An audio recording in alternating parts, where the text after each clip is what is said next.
नमस्कार। मैं जगदीश सिंह शिकारा आज फिर आपके सामने एक नई वीडियो लेकर हाजिर हुआ हूँ। कक्षा 8वीं के लिए दीवानी मिलने पर, दीवानी मिलने का मतलब जब इलाहाबाद की संधि 12 अगस्त सन 1765 को हुई तो अंग्रेज़ों को बंगाल, बिहार, उड़ीसा का भूमि कर इकट्ठा करने का कार्य मिल गया।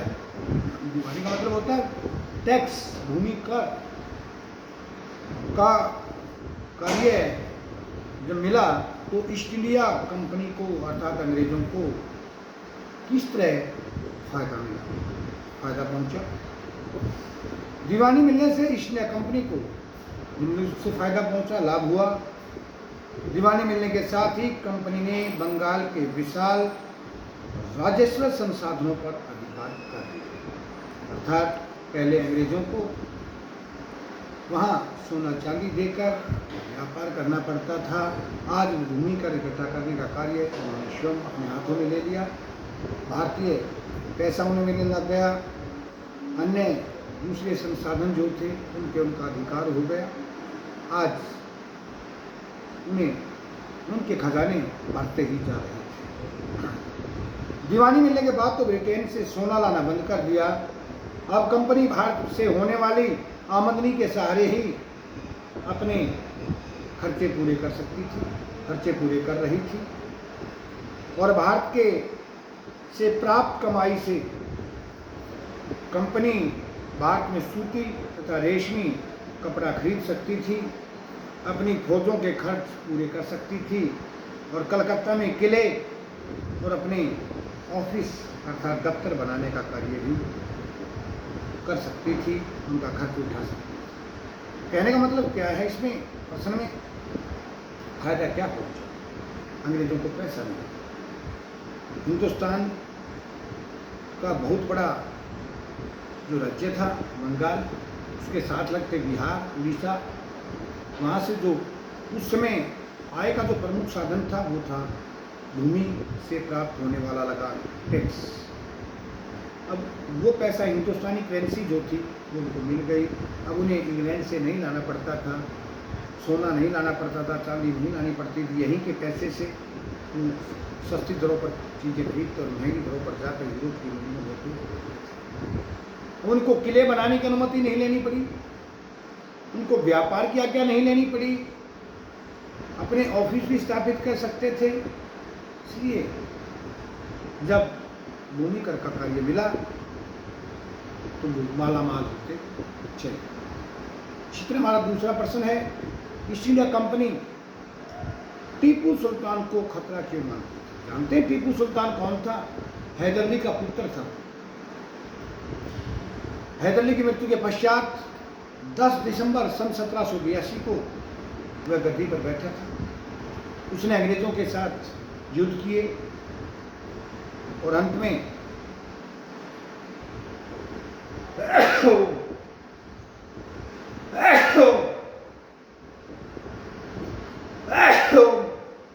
सन 1799 को अपनी राजधानी श्रीरंगपट्टनम की रक्षा करते हुए वीर गति को प्राप्त हुआ था।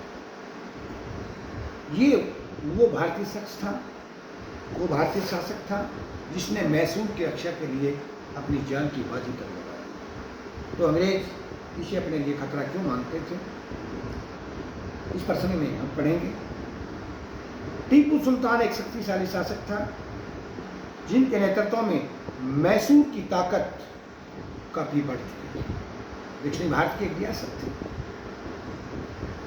जब ये गद्दी पर बैठा तो मैसूर रियासत जो थी दिन प्रतिदिन उन्नति करती जा रही थी। मालाबार तट पर चलने वाला व्यापार मैसूर रियासत के कब्जे में था और वहाँ कंपनी काली मिर्च और इलायची खरीदा करती थी, गरम मसाले खरीदती थी। जो मालाबार का तट है, जो पश्चिमी तट पर पड़ता है, वो मैसूर के अधिकार में था, टीपू सुल्तान के अधिकार में था और अंग्रेज वहाँ से गरम मसालों का व्यापार करते थे। टीपू सुल्तान ने 1785 में अपनी रियासत के सभी बंदरगाहों से चंदन की लकड़ी, काली मिर्च, इलायची के निर्यात पर रोक लगा दी।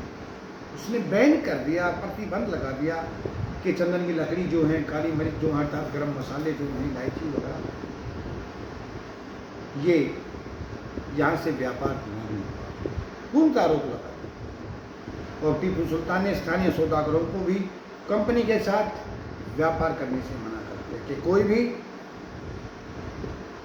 अक्षेत्रीय जो व्यापारी है वो इन चीज़ों की खरीद फरोख्त कर सकता है, परंतु कंपनी के व्यापारियों के साथ नहीं करेगा। ये भी बैन कर दिया। सुल्तान ने अर्थात टीपू सुल्तान ने भारत में रहने वाले फ्रांसीसी व्यापारियों के साथ मित्रतापूर्वक संबंध बनाए, घनिष्ठ संबंध बनाए और उनकी सहायता से अपनी सेना को आधुनिक किया। अर्थात फ्रांस की सेना की रणनीति, युद्ध नीति अपनी सेना को सिखलाई, जिससे उसकी ताकत बढ़ती चली गई और अंग्रेज उसे अर्थात मैसूर के शासक टीपू सुल्तान को अपने लिए खतरा मानते थे। अगली एक क्वेश्चन इसी तरह से है, सब्सिडी रिलायंस अर्थात सहायक संधि क्या थी? सहायक संधि के अंतर्गत भारतीय शासकों को अपनी स्वतंत्र सेनाएं रखने का अधिकार नहीं रहता था। अंग्रेजों ने ये सहायक संधि जो थी सन 1798 में भारत के गवर्नर थे जिनका नाम था लॉर्ड वेल्लेस्ली, उसने दो प्रथाएं चलाई थी, एक लैप्स की नीति, विलय की नीति और एक सहायक प्रथा, कि जो भी भारतीय शासक इसको अपनाएगा उसको ये शर्तें माननी पड़ेंगी। लेकिन सहायक प्रथा को तो चलाया, लैप्स की नीति को लागू नहीं किया और इसमें कुछ शर्तें रखी कि जो भी भारतीय राजा नवाब इस हमारे प्रथा को अपनाएगा उसकी रक्षा अंग्रेजी कंपनी करेगी। अंग्रेजी को सर्वोसर्वा कंपनी मानना पड़ेगा, अपने राज्य में एक रेजिडेंट रखना होगा, कंपनी से बगैर पूछे किसी भारतीय शासक या नवाब के साथ रिश्ते नाते स्थापित नहीं कर सकता, संधि समझौते नहीं कर सकता, अपनी सेना के स्थान पर अपने राज दरबार में एक अंग्रेजी सेना रखनी है और जो भी भारतीय शासक इन शर्तों को मानेगा उसकी हर रूप से अंग्रेजी कंपनी मदद करेगी। और जिन भी भारतीय राजा नवाबों ने इसको अपनाया बाद में बहुत पछताया, क्योंकि राजा दूसरे राजाओं से रिश्ते नहीं बना सकता था, संधि स्थापित नहीं कर सकता था, अपनी सेना हटा दी, उसकी जगह अंग्रेजी सेना का भी खर्चा भारतीय शासक को देना पड़ता था, एक रेजिडेंट रखना होता था। रेजिडेंट होता है एक अंग्रेज अधिकारी जो राज दरबार में रहेगा। अब राजा अपने मंत्रिमंडल से कोई बातचीत करेगा तो सभी बात सुनता और अंग्रेजों को बता देता। अब उसको मना भी नहीं कर सकते क्योंकि लिखा गया था, राजा के सिग्नेचर थे, हस्ताक्षर थे। जो भी नियम तोड़ता राजा उन नियमों को उलझ कर रह जाता और उसके राज्य को अंग्रेजी साम्राज्य में मिला दिया जाता था और अंग्रेजों ने इस तरह इस प्रथाओं को चलाकर अपने साम्राज्य का विस्तार किया। कल फिर एक आपके सामने नई वीडियो लेकर हाजिर होंगे, तब तक के लिए आपसे विदा चाहते हैं। नमस्कार।